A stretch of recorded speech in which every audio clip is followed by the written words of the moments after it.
okay, here's why I'm gonna explain it in detail. Why I'm against MGTOW. I'm okay with red pill in a way. I'm okay with escaping the matrix in a way. But that has to do more with belief systems, but we're gonna get into that. But I believe in libido self-empowerment. That's what I talk about. And libido self-empowerment is not MGTOW, is not, or MGTOW, I don't know how they say it.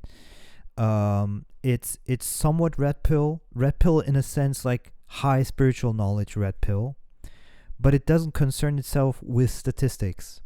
And the problem with a lot of MGTOWs and red pillers is they deal too much with statistics and thereby discounting what life is about. Now, the reason I personally decided against MGTOW is because I noticed that the body energy, which is libido, wants the connection with the feminine. Okay, but it wants genuine connection on all chakras. So it's not just for taking advantage for a sexual thing. It's literally a union of these two energies. I'm a tantra master, so I know what I'm talking about these energies. And most men are like, no, I'm gonna go my own way, and I'm gonna be the best of myself, and sometimes I'll have something with a woman, and that's it. Now, coming together with someone and leaving them are part of life. You're never gonna prevent that. Either you stay together, you separate. The mistake most people make is that they come together with people that they don't have a genuine connection with, and then they're upset that 10-20 years later it just evaporated like that, because there was no genuine connection in the first place. There was no chakra attraction. Natural chakra attraction is mostly astrological. You have a strong chakra attraction to someone on one of these chakras that I talk about. We're going to get into that. And when that chakra connection is strong, it's going to stay there always. So you don't really, and you're never going to get that anywhere else. So if you have a very strong, let's say, sacral chakra or heart chakra connection with someone, you're never going to get that anywhere else. And if the other person feels the same way, it's very unlikely they ever feel that somewhere else to that extent. But we choose partners way too quickly, and then we wonder about all the problems that come up in life, family, karma, all this stuff. So that's why most divorces are out there, and why the women get everything, and the children and the house and blah blah blah and money and so forth, because you chose the wrong woman from the first place, or she chose the wrong man from the start. So that's one of the reasons. And so what you got to do is, instead of going MGTOW and be like, oh, women, no, thank you, you got to go fully into your libido self-empowerment.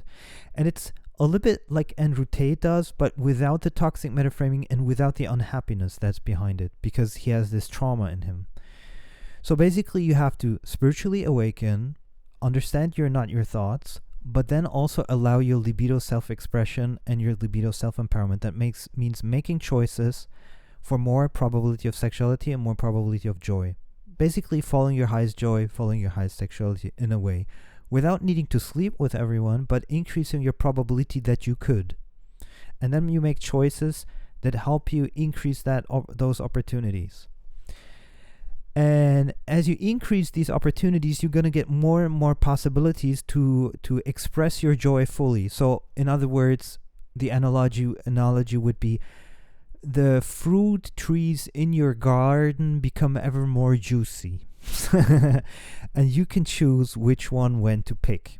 Okay, so let's say okay, now I earn a lot of money, now I have a big platform, now I met someone, I don't know, in Polynesia, nice girl. Okay, I'm gonna fly to Polynesia and meet that girl. And most people are so much not in libido self-empowerment that they're reduced to only a very few choices, make the first choice that they can, marry that person, and then they wonder why it's a bad relationship. Instead, if you come into your libido self-empowerment first, you gonna get, especially nowadays with all the technology, you're gonna get opportunities all over the world. You can learn different languages, you can blah blah blah, you can travel, blah blah blah, different types of work where you're independent, and then you can just fly anywhere in the world and basically live a dream life, you could say, a dream life. And if you at the same time understand spiritual awakening in stillness, then you never get enveloped in your thoughts and your identities and so forth. You just pick the fruits as they come. You create more and more trees, and they're ever more juicy, and that's it, basically. And most men literally don't have libido self-empowerment, so they make wrong choices. They're not really choices that empower you.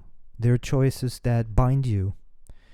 And at the end you see you're paying for a mortgage, you're in a bad situation. And MGTOW, I mean, there's different types of people that do MGTOW, right?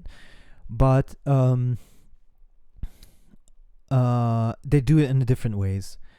But a lot of them are burned from past experience, and then they feel like, oh, I need to be on my own. But that's not the right way. That's not libido self-empowerment. But you need to increase your choices, the probability of choices that you can have in joy and sexuality, in order to be able to pick well. And I noticed that after 1,000 tantra massages with women, there were only like 0.2, 0.3, 0.4% that I literally had a strong chakra connection with. So you need to meet at least 300, 400 women before you, and I don't mean necessarily sexually, just being in their vicinity and feeling them, in order to make a choice for a woman that you have a high attraction with. For example, I was in a store in Portugal, and there was another woman, and but I wasn't aware that somebody's behind me, but I could feel my sacral chakra activating.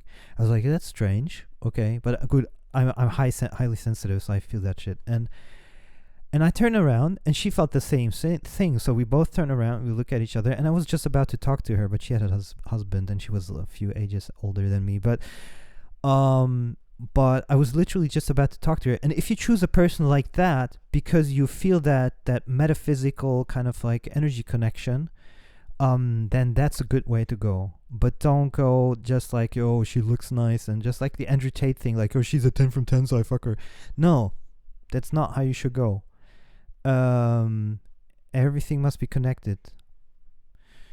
And yeah, so that's why I don't believe in MGTOW, and partially only in Redpill, because you can put out any statistic you want. It doesn't account for joy and for libido self-empowerment. It's not a statistic.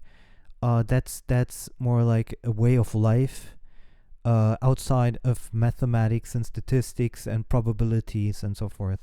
And nobody can, if you refuse women on all levels or only on a few levels, if you don't embrace them fully in their energy field, I'm not saying all women, I'm saying the women that you pick, then you're always going to have libido self-suppression, and that leads to frustration.